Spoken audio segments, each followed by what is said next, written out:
Hey, junior English friends. I'm here today to talk to you a little bit about the appositive phrase.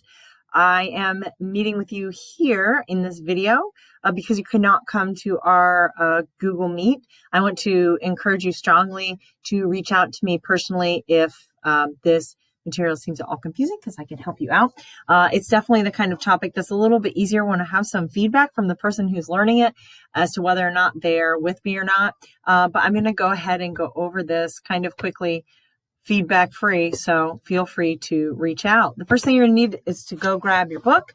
So once you have your book, go ahead and turn to page 40, and you're going to see a positive phrase. The way that this book is set up is that it gives you a new topic, and then it gives you an explanation and definition of that topic, and then it goes through a series of examples. All of the examples are from published authors, so you're going to see some names that you recognize. Stephen King is the first one in this particular chapter. These examples are going to be a little bit more complex than the examples that I'm using. That's why I like to go through it a little bit by myself so that I can use some slightly more easy sentences. But the sentences in this book are professionally written by writers, and soon you're going to be able to make sentences just like this using appositive phrases. So here we go. So really quickly, to define an appositive phrase, it's a noun phrase. We talked earlier about how a phrase is a collection of words that don't have both a noun and a verb in them. So no noun and plus verb. However, they often begin with a, an, or the. So they're definitely going to have a noun in there because it's a noun phrase. They answer one of the following questions. Who is she? Who is he? Who are they? Or what is it? What are they? That's going to make a little bit more sense here in a second. They can be removed from the sentence. They'll be surrounded by commas, whether they're at the beginning, the middle, and the end, or the end. They'll be surrounded by commas, and they can be taken out. The sentence will still make sense. They work best right next to their nouns. They don't have to be, but be very careful if you're using an appositive phrase that's far away from the item that's being described by this phrase, or that's being modified by the phrase. So let's take a look at some examples, shall we? All right, this example here. So we have the first two are about people, and they are asking the question, who is she or who is he? So in our first sentence, we have the stem of the sentence. Lynn fed her infant chicken wings. Well, that's a bad idea. Who is Lynn? Well, let me tell you who Lynn is. She's a terrible mother. So a terrible mother is our appositive phrase. We're going to add that onto the front of the sentence. Lynn fed her infant chicken wings. So we have a somewhat more complex sentence that helps us know just a little bit about Lynn. So a terrible mother, comma, Lynn fed her infant chicken wings. Shame on Lynn. All right, our second sentence, our stem of our sentence is Don was a great dad. Well, let's see. We want to know, who is he? Well, he is a truly loving person. So our appositive phrase in that sentence is a truly loving person. Don was a great dad, comma, a truly loving person. Notice it starts with a. It answers the question, who is he? And it is a phrase. It doesn't have a subject and a verb. It's a noun phrase. It's acting as a noun. So we've got appositive phrases. They're removable. We can take them out if we want, but we don't want to. They help our sentences. All right, next up, we have a couple more examples. The first one is using an appositive phrase to help us learn about a place. So our sentence stem would be, I am from Amesville. That's a complete sentence. It could stand by itself. I want to know a little bit more about Amesville. So this appositive phrase answers the question, what is it? So I am from Amesville, comma, the tiniest of towns. See that? It starts with the tiniest of towns. Perfect. All right, we have one that addresses a thing, my water bottle to be exact. So the stem sentence is, I dropped my water bottle. That's a complete sentence. But I want to know a little bit more. We're going to answer the question, what is it? So I dropped my water bottle, an expensive, irreplaceable glass container, right? So it's a noun. Starts with an. Glass container, that's a noun. So noun phrase, it is helping us understand what my water bottle is. And it sounds pretty fancy. So both of those were at the end of the sentence, but in a minute, we're going to see where they could be all over the sentence. Because we're going to talk about the position of appositive phrases. They can be at the beginning of the sentence, they can split the subject and the verb, or they can be at the end. So here are a couple of examples.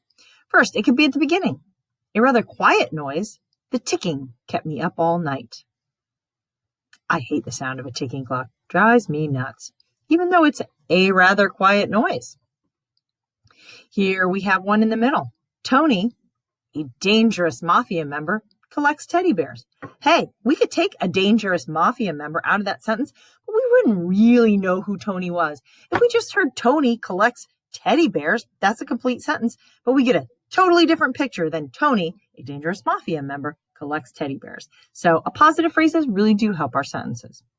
And finally, at the end, I encountered a teddy bear. I encountered a bear, a terrifying experience. So beginning, middle, end. All right, finally, we can put multiple appositive phrases in one sentence. Now, I put mine right on top of each other, but you could have one in the beginning, you can have one at the middle, one at the end. They really spruce up your sentences. Not only do they give more information about the subjects of a sentence, they spice it up, they make it sound fancy. All of the things that we just said, we could say in really boring ways, but why be boring? We're learning to write more sophisticated, exciting sentences. We want to sound like authors, not like beginning writers. We're getting there. We're juniors in high school, so we're going to write more complex sentences. So here we go. This is as complex as you get. Well, not really, but it's as complex as this slideshow is going to get. All right. This has been a terrible year. The worst ever. A terrifying roller coaster ride. Look at that. We're stacking those appositive phrases up on top of each other. It helps us figure out what is it? Wait, what was it? What is it? Yes, that was the question. This has been a terrible year. What is it? Well, let me just tell you. It's the worst ever. A terrifying roller coaster ride, right? I mean, let's be honest. It's been a little rough. 2020, halfway over. All right, so, however, this slideshow is all the way over. So, you're going to grab your book. If you were in our Google Meet, we did these. So if you're not in the Google Meet, you're going to want to look these over. So that's on page 41.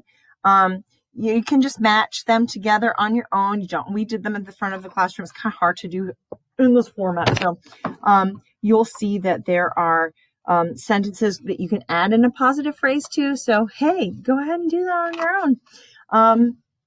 Just in your brain, you don't have to write them down, because instead you're going to take a look at practice 2 and practice 3.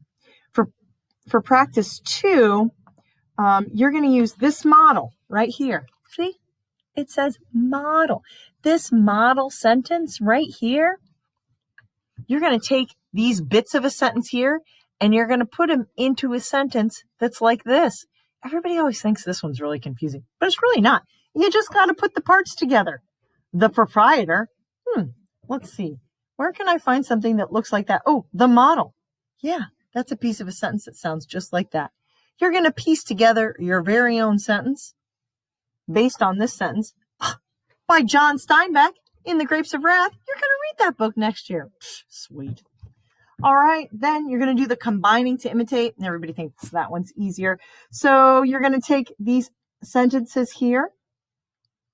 And, oh, wait, it's the other way around. They always think this one's confusing. You're going to take these sentences here. You're going to take those sentences there. You're going to kind of bonk them apart, and you're going to make a sentence that's like this sentence here with these sentence parts. If that part confuses you, just do your best. We are all experimenting. I forgot. It's been a while since I've taught this. Everybody always gets confused by the combining to imitate. You can do it. I have faith in you. You're smarter than those other kids. All right. Hey, got some questions? I've got an email. Send them to me ASAP. See you soon.